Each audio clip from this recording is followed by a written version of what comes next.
Hello, कैसे हैं आप लोग। Good morning. होपफुली आप सभी लोग बहुत अच्छे होंगे। तो welcome back to another vlog. तो मॉर्निंग का ही टाइम था तो मैंने कहा चलो शुरू कर देते हैं व्लॉग। तो मैंने एज सच कुछ भी शूट नहीं किया, नॉर्मल भिंडी की सब्ज़ी बनाई थी और वही हस्बैंड के लिए पैक करी थी। हनु के लिए मैंने आलू का पराठा एक बना दिया था, नॉर्मल सा जैसे बच्चा मेरा खाता है। तो वही सारी चीज़ें रख रही थी। तो चलिए मैं आप लोगों से एक चीज़ शेयर करना चाह रही थी। यहाँ पे मैं कल ऐसे ही स्क्रॉल कर रही थी अपना फेसबुक, तो मुझे एक स्टोरी मैंने देखी वहाँ पे।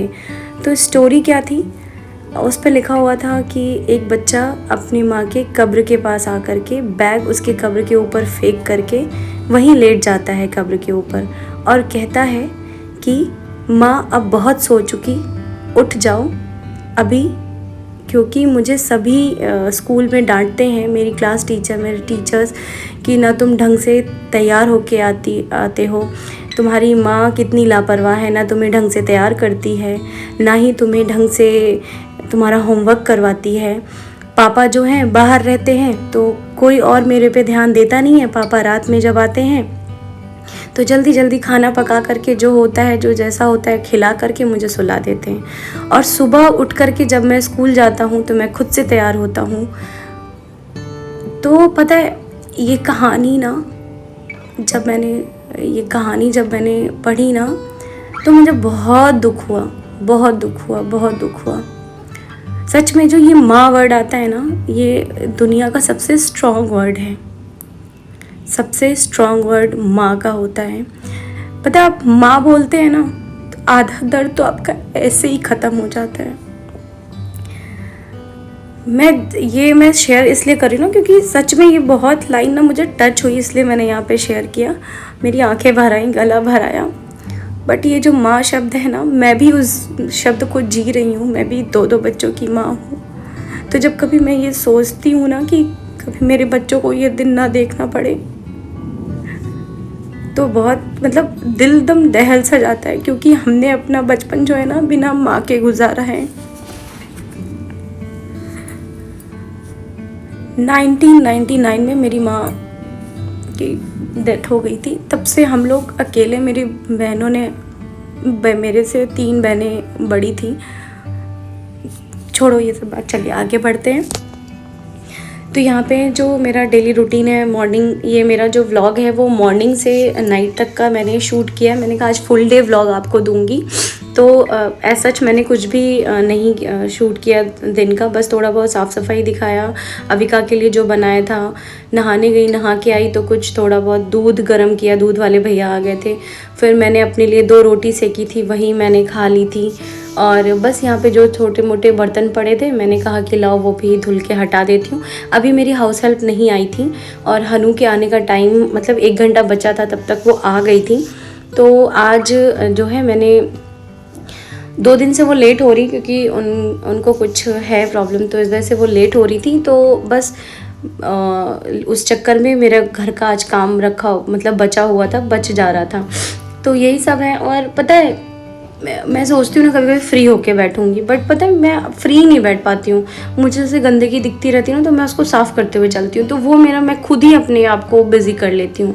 शायद आप लोग भी मुझे रिलेट कर पा रहे होंगे, आप लोग भी यही काम करते होंगे। तो वही है कि यहाँ पे मैं धीरे धीरे अपने जितने बर्तन थे सुबह एक बार धो चुकी थी। ये फिर से मैंने वो घी निकालने के लिए वो किया था।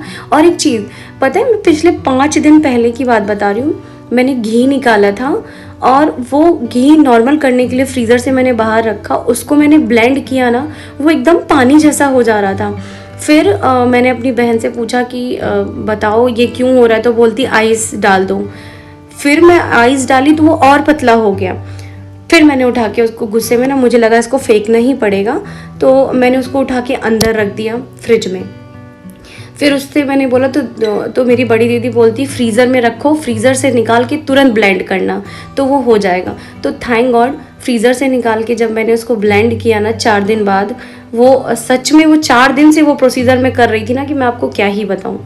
तो वो फाइनली हो गया। 1 लीटर के लगभग वो घी निकला। लगभग वो 3 साढ़े 3 लीटर का मेरा जो कंटेनर है वो पूरा एकदम भरा हुआ था, 3 लीटर का भगोना फंसा हुआ था पिछले 4 दिन से।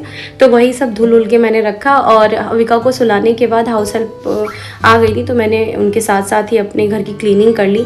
क्योंकि ना मैं सोचती हूँ ना, कभी कभी मैं उनके आने से पहले कर लेती हूँ, लेकिन डस्टिंग का काम आप देखिए मैं हमेशा उनके जाने के बाद करती हूँ। क्योंकि जब भी झाड़ू आप लगाओ ना, तो एक पतली सी लेयर आपके जहाँ जहाँ आपने डस्टिंग की होगी ना, दोबारा आप एक बार उंगली फेर के देखना, एक डस्ट की पतली लेयर आपकी उंगली पर लगी जाएगी। तो मेक श्योर कि झाड़ू लगाने के बाद और पोछा लगाने से पहले कीजिए। तो कभी कभी हो जाता है, क्योंकि मुझे अविका का जो है टाइम मैनेजमेंट करना पड़ता है, तो अविका के हिसाब से। और इस रूम का मैंने चादर चेंज कर दिया, क्योंकि ये 2 दिन में ये वाला कमरा जो है बच्चे मेरे दोनों यहीं बैठ के टीवी देखते हैं, गिराते हैं, खाते हैं। अविका को आजकल मैं डायपर नहीं पहना रही हूँ दोपहर में, तो वो टॉयलेट वगैरह कर देती है, तो उस चक्कर में भी मुझे ना यहाँ पे चादर चेंज करनी पड़ जाती है। और उसके बाद से कुछ कपड़े थे उसको फोल्ड किया। और आपको मैंने तीसरे वाले मतलब छोटे वाले रूम का दिखाई, जो टॉय रूम है इनका, मंदिर वाला कमरा, वो अविका और हनु एकदम तहस नहस कर देते हैं उसको। रोज़ मेरी हाउस हेल्प या तो मैं, दोनों सही करते हैं। फिर मैंने दोपहर में कुछ भी शूट नहीं किया, डायरेक्ट मैं आ गई शाम को। इतनी गर्मी हो रही थी ना, तो मैं पता है खाना शाम को ही बना लेती हूँ, इतनी गर्मी में कौन जाएगा। तो आज मैं बनाने वाली हूँ कद्दू की मसाले वाली दाल और करेले और बैंगन का कलौजी। तो बस यहाँ पे मैंने चढ़ा दिया 5 तरीके की दाल, जो भी दाल आपके पास अवेलेबल हो। मेरे पास जितनी थी, मेरे पास लाल मसूर नहीं थी, बाकी उसकी जगह मैंने काली वाली मसूर डाल दी धुल करके। और ये कद्दू पहले मैंने काट के रखी थी, किसकी सब्ज़ी बनाऊंगी, बट मैंने कहा लाओ कद्दू बना देती हूँ। कद्दू यार कैल्शियम बहुत होता है, और मेरे पैरों में बहुत दर्द है, तो मैं किसी भी फॉर्म में जाना चाहिए, बच्चों के भी फॉर्म जाना चाहिए। तो बस मैंने हल्दी, नमक और अभी हींग डाल के इसको चढ़ा दूँगी। 3-4 सीटी में इसको ये गल जाएगा अच्छे से। सीटी दिलाने के बाद इसको ठंडा कर दूँगी। उसके बाद हम तैयारी करेंगे यहाँ पे करेले और बैंगन को क्या कहते हैं, इसके भरवे के लिए। तो भरवे के लिए क्या होता है ना कि आप इसका अच्छे से स्कूप आउट कर लीजिए। बैगन को भी, एक्चुअली ये कलौजी वाला बैगन नहीं है, उसका लंबा बैगन जो लंबे वाले आते हैं ना, वो वाले, ये गोल वाले हैं, छुच्छू, जिसको छुच्छू बैगन बोलते हैं, नाम ही छुच्छू है इसका। तो ये छोटे वाले जो बैगन आते हैं ना, ये ऐसे आप मसाला भर के आप खड़े खड़े बैगन डाल के बनाइए तो बहुत टेस्टी, बहुत यमी बनते हैं। तो ऐसे मैंने स्कूप आउट कर लिया। पहले मैं चाकू से कर रही थी तो नहीं हो पा रहा था, फिर मैंने इसको चम्मच से किया तो बहुत अच्छे से हो गया। करेला मैंने एक दिन पहले ही मैंने इसको स्कूप आउट करके इसका बीज भी रखी थी, फिर लेकिन मैं इसका बीज डालना भूल गई। फिर यहाँ पे खूब ढेर सारा लहसुन लगता है, जिस हिसाब से मतलब मेरे ससुराल में बनता है, मैं वो रेसिपी आपके साथ शेयर कर रही हूँ। सबके यहाँ अलग अलग बनता होगा। तो यहाँ पे मैंने 1 प्याज छील लिया था, और कम से कम 2 लहसुन की बड़ी बड़ी आड़ी जो होती है ना, वो मैंने छील लिया था। यहाँ कुछ मसाले जाएंगे, मसाले अचार वाले जाएंगे, जैसे कलौजी, जीरा, सौंफ, धनिया, मेथी, ये 5 चीज़। तो मैंने थोड़ा ज़्यादा क्वांटिटी में डाला है, इसका कोई क्वांटिटी नहीं है, आपके मसाले के हिसाब से थोड़ा बच भी जाए तो आप प्रिजर्व करके रख सकते हो। और इसमें मैंने 5-6 साबुत लाल मिर्च डाल दिया। इसको अच्छे से भून लेना है, थोड़ा कलर चेंज हो जाए, थोड़ी खुशबू आने लगेगी सौंधी सौंधी। तो चलिए आगे हो गया, अब इसको हम खाली करेंगे। तो ये अच्छे से हो गया था, तो इसको मैं बड़े से प्लेट में खाली करूँ जिससे ये जल्दी से ठंडा हो जाए और मैं इसको पीस लूँ। तो यहाँ पे जो है मैं पहले सूखा मसाला, पहले गीला मसाला पीस रही हूँ। मेरे पास 2 मिक्सर का जार है, तो इसलिए मुझे प्रॉब्लम नहीं होती है। नहीं तो अगर आपके पास नहीं है तो आप पहले सूखा वाला पीस लीजिए, उसके बाद गीला वाला पीसिए। तो वो जो लहसुन प्याज है उसको भी अच्छे से पीस लेना है पानी डाल के।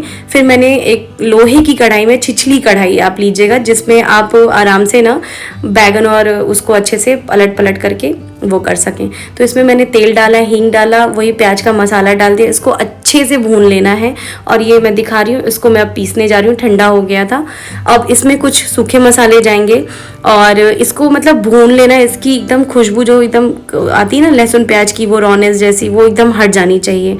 और थोड़ा पेशेंस के साथ भूनिएगा। इसमें हल्दी मैंने डाला है, इसमें वही सूखा मसाला जो पीस के डाली थी वो डाला है, अमचूर जाएगा, क्योंकि अचार में आप जानते हो अमचूर जाता ही जाता है, और नमक स्वाद के अनुसार जाएगा।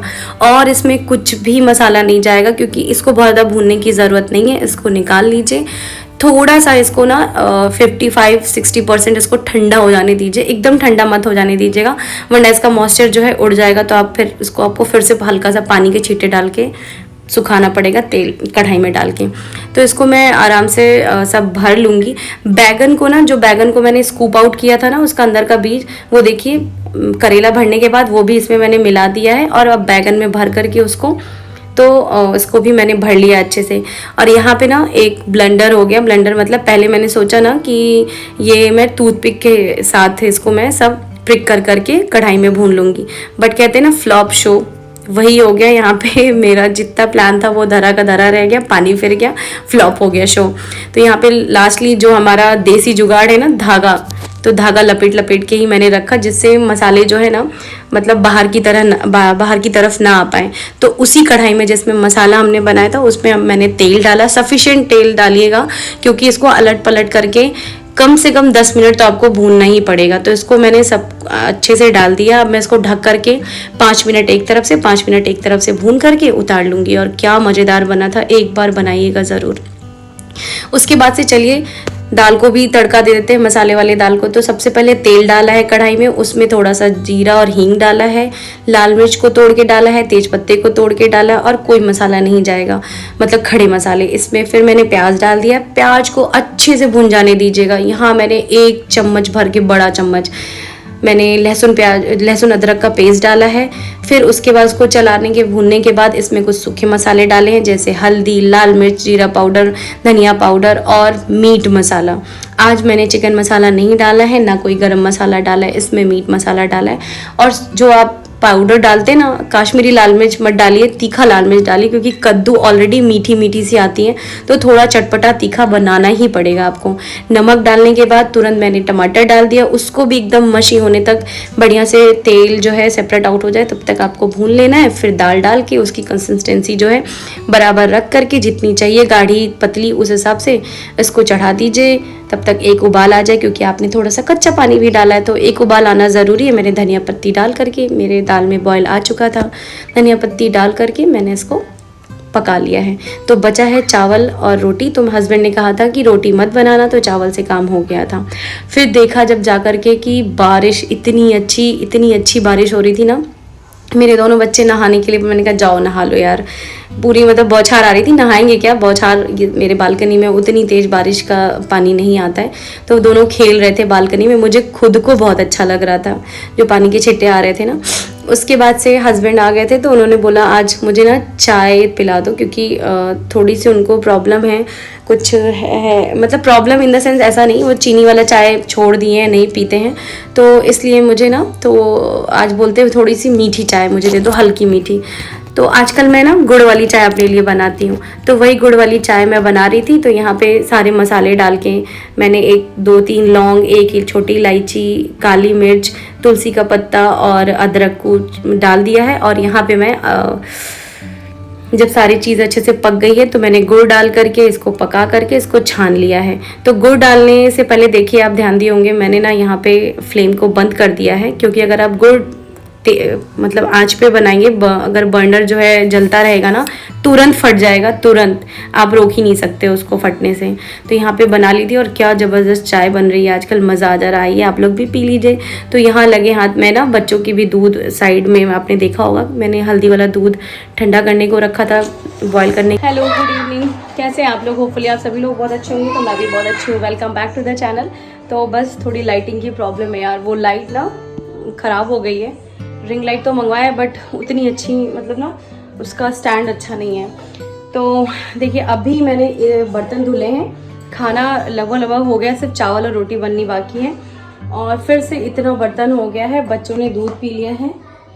तो बस वही कहती हूँ ना कि आप खाली नहीं बैठ सकते as a mother, as a homemaker, आप खाली नहीं बैठ सकते एज ए हाउस वाइफ। तो उसके लिए ना या तो आप एकदम से काम धंधा छोड़ के बैठ जाओ, तो आप खाली रहोगे। अगर आप काम धंधा छोड़ के बैठ जाओगे, तो वो जो काम जो ट्रिपल और डबल और ट्रिपल आपके सामने आएंगे ना, उससे अच्छा है कि आप फिर से भी इतने बर्तन हो गए तो मैं बर्तन धुल के पागल हो गई हूँ। एक्चुअली क्या है ना, मैं हाउस हेल्प लगाई हूँ बस सिर्फ झाड़ू पोछे के लिए, मैंने ना उसके लिए नहीं लगाया, क्या कहते हैं, बर्तनों के लिए, क्योंकि बर्तन इतने मतलब मैं लगे हाथ हटाती रहती हूँ, तो मुझे अब बर्डन नहीं लगता है। मैं ना झाड़ू पोछा नहीं कर सकती, क्योंकि मेरे कमर में बहुत एक्सट्रीम लेवल का दर्द रहता है। जब से अविका हुई है तो सिजेरियन यही होता है, सी सेक्शन होने के बाद थोड़ा सा तो यार बॉडी आपकी तो पहले जैसे नहीं रह जाती है, सबको पता है। तो बस यही है अपडेट कि अभी जा रही हूँ बर्तन धुलने, चावल चढ़ाऊँगी, रोटी बनाऊँगी, सैलेड काटूँगी, खाना तो ऑलमोस्ट तैयार ही है। तो आज बनाया है कद्दू वाली दाल, मसाला मतलब मसाले वाला, और बनाए कलौजी बैगन का, जिसको आप लोग भरवा कलौजी, भरवा करेला और भरवा बैगन बोल सकते हैं, बट हमारे यहाँ इसको बैगन का कलौजी और करेले का कलौजी बोलते हैं। तो चलिए फिर वीडियो को एंजॉय कीजिए, आगे मिलती हूँ।